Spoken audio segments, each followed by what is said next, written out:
दोस्तों, सबसे पहले तो आप सभी को नमस्कार। मैं धर्मराज प्रसाद। आप जब शादी ब्याह में जाते होंगे तो क्या देखते होंगे कि ड्रोन कैमरा ना मंडराते रहता है, जो अलग अलग जगह की ऊपर से इधर उधर से अलग अलग पोज में तस्वीरें लेता है। और शादी ब्याह में तो वैसे भी वीडियो रिकॉर्डिंग का तो चलन पहले से था, लेकिन अब वो सब ओल्ड फैशन हो गया है। अब शादी ब्याह में ड्रोन कैमरे का रिकॉर्डिंग एक कॉमन होते जा रहा है। तो दोस्तों, आप लोगों को बता दूं कि अब सरकार ड्रोन कैमरे को लेकर एक कानून ला रही है और ये वीडियो को हर पर्सन को देखना चाहिए, क्योंकि अगर आप ड्रोन कैमरा मंगाते हैं तो आपको भी इस चीज की ओर ध्यान देना पड़ेगा। और जो लोग ड्रोन कैमरा को ऑपरेट करते हैं उनको तो ये वीडियो मस्ट देखना चाहिए, क्योंकि उनको लेकर कानून आ रहा है। और अब सरकार हर ड्रोन का रजिस्ट्रेशन करवाएगी और जो जो ड्रोन कैमरा खरीदता है वो जब तक सरकार के पास उसकी सूचना नहीं देगा और सरकार उसको एक रजिस्ट्रेशन नंबर नहीं देगी, स्पेशल आइडेंटिफिकेशन नंबर, तब तक उसको ड्रोन को अप्लाई नहीं करना है। और सरकार इसके लिए सिविल ड्रोन विधेयक 2025 के नाम से कानून ला रही है। अब इसमें आप लोग समझ लीजिए कि सिविल ड्रोन क्या होता है और बाकी अन्य ड्रोन क्या होते हैं। सिविल ड्रोन का मतलब वो सारे ड्रोन होते हैं ना जिसका उपयोग हम लोग कोई भी सुरक्षात्मक कारणों से नहीं करते, जैसे कि सिक्योरिटी वगैरह रीजन से या पुलिस खुफिया एजेंसी ये सब नहीं करते। तो हम लोग अपने नॉर्मल वीडियो रिकॉर्डिंग के लिए और एंजॉयमेंट के लिए जो उपयोग करते हैं ना ड्रोन कैमरा, उसी को हम लोग सिविल ड्रोन कहते हैं। तो ये जो अधिनियम ला रहा है, कानून आ रहा है ना, वो सिविल ड्रोन ऑपरेटरों के लिए आ रहा है। तो सबसे पहले तो ये बात जान लीजिए कि अगर आप ड्रोन ले रहे हैं वीडियो रिकॉर्डिंग के लिए, जो भी ड्रोन ऑपरेटर है, तो सबसे पहले आपको सरकार को इसकी सूचना देनी पड़ेगी। सरकार या स्थानीय थाने, जो जगह सरकार नियुक्त करे, वो जगह जाके खबर देना पड़ेगा कि हम ड्रोन ले रहे हैं, और उसके बदले आपके ड्रोन का एक आइडेंटिफिकेशन नंबर देगा जो आपको रखना पड़ेगा, रजिस्ट्रेशन नंबर। और उसके साथ में वो आपको बता देंगे कि कहां कहां आपको इसका यूज करना है। आपको खुद ही भरना पड़ेगा कि मैं इस एरिया में ड्रोन का उपयोग करूंगा और वही जगह ड्रोन का उपयोग करना है।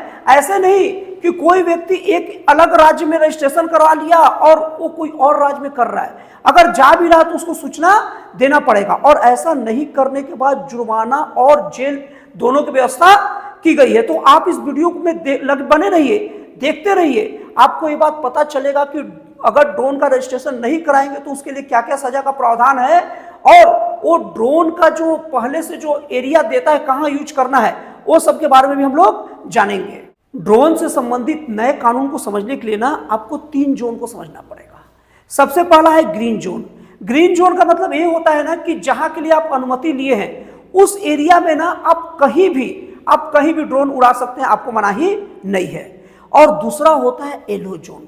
येलो जोन का मतलब ये होता है ना कि वो जोन में आप ड्रोन तब उड़ा सकते हैं जब पहले आपको परमिशन लिया रहेगा और बाकायदा लिखा रहेगा कि ये ग्रीन जोन है और ये येलो जोन है, और आपको जिस समय पंजीयन कराने जाएंगे आपको वो बता भी दिया जाएगा मोटा मोटी कि ये जगह मुख्य रूप से है, लेकिन बाकी आप देख ले। तो येलो जोन का मतलब क्या है कि वहां आप परमिशन लेकर उड़ा सकते, बिना परमिशन लिए नहीं उड़ा सकते। और तीसरा होता है रेड जोन। रेड जोन में ड्रोन बिल्कुल नहीं आपको उड़ाना है। अब इसके आधार पर हम लोग समझते हैं कि अलग अलग जगह के लिए सजा क्या है। सबसे पहली बात तो अगर आप ड्रोन लिए हैं और ड्रोन लेने के बाद ड्रोन का पंजीयन नहीं कराए है ना, तो ड्रोन को कहीं भी उड़ाते पाए गए ना तो आपको 6 माह का जेल या 6 माह का जेल या 1 लाख का जुर्माना हो सकता है। और रेड जोन जहां पूरा मना है, वहां अगर आप ड्रोन उड़ाएंगे तो आपको 3 साल की जेल और 1 लाख तक का जुर्माना हो सकता है। और अगर आप अपने जो ड्रोन जो पंजीयन कराए हैं उसके बारे में जानकारी लिखे हैं तो उसके अंदर कोई भी सिक्योरिटी फीचर के साथ कोई भी छेड़छाड़ नहीं करना, भले आप कहीं ड्रोन क्यों न रहे। जैसे कि आप अगर ड्रोन मंगाए और उसका उतना कैपेसिटी है, यहां तक उड़ने का यहां तक यह है, लेकिन आप उसके कैपेसिटी में उसके कैमरे में कोई भी फेरबदल छेड़खानी करते हैं तो उसके लिए 50,000 का जुर्माना है और आपका ड्रोन का लाइसेंस रद्द हो जाएगा। मतलब दोबारा आप ड्रोन नहीं उड़ा पाएंगे बस। और उसके बाद अगर ड्रोन का उपयोग जासूसी, तस्करी या कोई भी आतंकी गतिविधियों के लिए किया जाता है, उसके लिए 5 साल का जेल और 5 लाख रुपए जुर्माने का प्रावधान किया गया है। और इसके साथ ही साथ जो व्यक्ति ड्रोन का पंजीयन कराएगा उसको थर्ड पार्टी के लिए बीमा कराना पड़ेगा। थर्ड पार्टी के लिए बीमा का मतलब क्या समझ लीजिए, जैसे कि मान लीजिए कि कोई व्यक्ति ड्रोन उड़ा रहा है और वो ड्रोन उड़ाने का मतलब अपना बिजनेस कोई भी काम धाम कर रहा है ड्रोन से रिलेटेड, तो उस वक्त अगर उसके ड्रोन के कारण किसी व्यक्ति की मृत्यु हो जाती है तो उसके परिवार वाले को 2.5 लाख रुपए उसे देना पड़ेगा। अब वो बीमा के थ्रू दे या कैसे दे उसकी प्रॉब्लम है।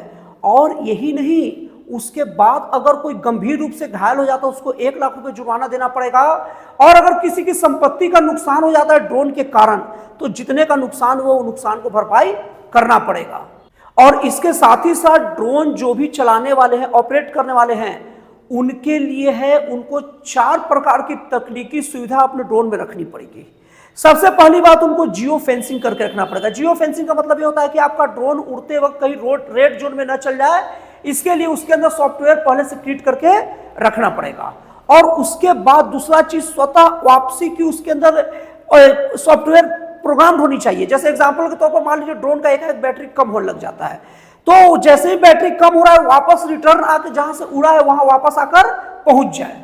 और उसके बाद उसको कमांड जब तक ना मिले तब तक उड़ान ना भरे। और तीसरी चीज, ड्रोन के अंदर सेंसर लगा होना चाहिए ताकि कोई और चीज से या दूसरे ड्रोन से टकरा न जाए।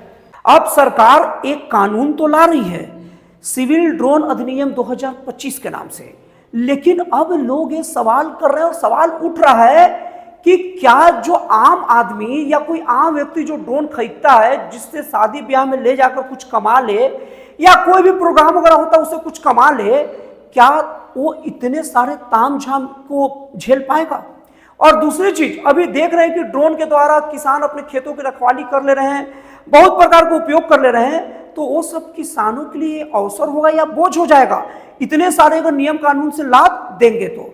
दोस्तों, अब ये तो सरकार अब क्या सोच के कर रही है सरकार जाने, लेकिन मैं चाह रहा हूं कि आपका इसको लेकर राय क्या है और आप अपना राय को जरूर दीजिए। और मेरे वीडियो आपको कैसा लगा और इसका एनालिसिस कैसा लगा कमेंट करके जरूर बताइएगा। और हाँ दोस्तों, आप लोग से रिक्वेस्ट है कि मेरे वीडियो को थोड़ा लाइक शेयर सब्सक्राइब कर लीजिए, जैसे आप लोग सबका करते हैं थोड़ा मेरा भी कर दीजिए, क्या दिक्कत है। तो फिर मिलता है अगले वीडियो में एक जन कल्याणकारी और एक राष्ट्रवाद से प्रेरित नए विचारों के साथ।